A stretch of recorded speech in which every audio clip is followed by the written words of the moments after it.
بسم الله الرحمن الرحيم. الحمد لله رب العالمين، والصلاة والسلام على رسول الله محمد صلى الله عليه وعلى آله وسلم. أما بعد، اطلعت على موقع باسم قبيلة آل سعد قحطان، وكان في مشاركة لعضو من أعضاء المنتدى يقال له الخيال، وكان يذكر معارك القحطان قديمة، وذكر أسماء من كل قبيلة يذكر أسماء. ووجدت أن بعض الأسماء اللي مذكورة بعضهم أحياء نعرفه، وبعضهم كان موتها طبيعي. فمن باب التبيان حبيت أني أشارك بهذه القصيدة، ولعله ينتهي مما ذكر. أقول: بديت بسم الله عظيم الشاني، فرد صمد ما له شريك ثاني، سبحان من له كل شيء كاين، عالم خفى الكاين وما هو كاني. وازكى صلاة الله مع تسليمه على النبي الطاهر العدناني، وعلى الرسول اللي هم أهل العترة، نور الدجى نور على برهاني. يا رب ثبتنا على منهجهم ساس متين وواضح البنياني. قلته وأنا من نسل قوم تتبع نهج الرسول مكمل الأدياني، قوم ولي الله علي يمدحهم سلام يا يامن ويا همداني. منهم ابن زيد ومنهم الأشتر، فوارس زادوا على الفرساني، وعمار بن ياسر شجاع منهم، شهيد الأمة فاز بالرضواني. ومن الزريعي قد حكم له مدة، من اليمن حتى حدود عماني. ومن القضاة الليل هم تاريخهم، حدود دين وتحفظ الأيماني. نذكر بعضهم جعلهم في الجنة، لأنهم عمار الدار والأوطاني. نبدأ وعيل الهاشمي وعياله، نسل شريف والنسب له شاني. منهم سليمان ومنهم فاضل، جدان نال عدو الجداني. ثم نلتقي باللابت المشهورة، هرشي سليماني مع العرجاني. وأولاد فاضل سعد منهم لابته، إدغيش والعمري مع الغيداني. وحنا الدرهم كاسبين النالة، من حتى ثليثني إلى نجراني.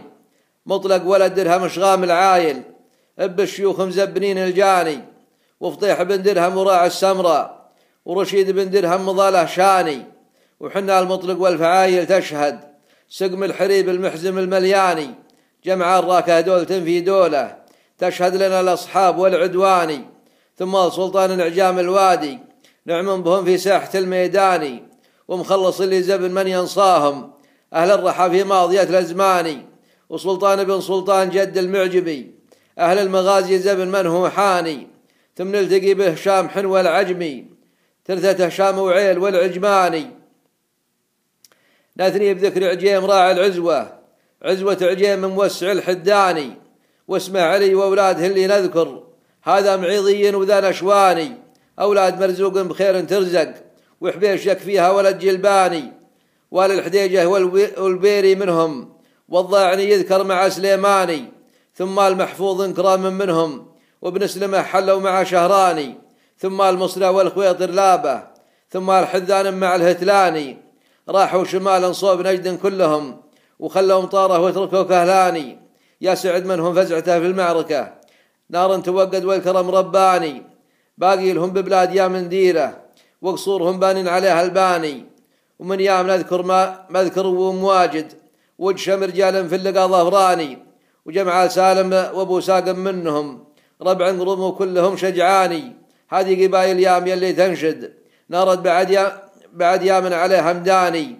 هم نصرة للدين من أولهم، قوم شداد وتقتل الجباني. هذا تجوسي كلمة من جاهل، ما له جزاء عندي سوى الحقراني. لقيت له صفحة يعدد فيها، أسمن قتلهم كلهم شيخاني. لأنه الوحيد اللي يقدر يذبحهم، ذبح الشيوخ مطير والعتباني. وكل القبائل كلهم مذكورة، نساء يقول إنه ذبح هاماني. وسبيع والعتبان تكرم منه، وتكرم بني خالد مع المطراني. وأولاد وايل لابت معروفة، وشمر هل العليا مهم بهداني. واكل ابو غامد من كلامه تحشم، والحارثي محشوم والزهراني. والدوسري هو الظفيري يكرم، والمالكي محشوم والشهراني. ويم وهمداني وقبائل حاشد، وبكي القوم في اللقا شلياني. وباقي القبائل كلها محشومة، من هرج صعلوك قليل إحساني. أشرح عليه قم تمجد فعله، بالمنتدى تحسب على قحطاني، وقحطان والعقال تكرم منه، مجهول تعريف وهو شاني، حبيت أبين موقفي من قوله، والصدق يبقى شوكة الميزاني، بعض البشر ما يدري إنه كاذب ويبني عليه قوله وهو غلطاني، قحطان تأخذنا وحنا نأخذهم، فيما مضى قول وله وكداني، منهم ومنا كم غدا من شاجع، في فعل يمينه ما هو بخسراني، وكل القبائل بينهم نفس الشيء، يا مدعين الزور والبهتاني، والرابح اللي ما ذبح له مسلم، والمدح زوده يعتبر نقصاني. وسلامتكم. الشاعر المهدي بن غريب بن عمير الراكه اليامي.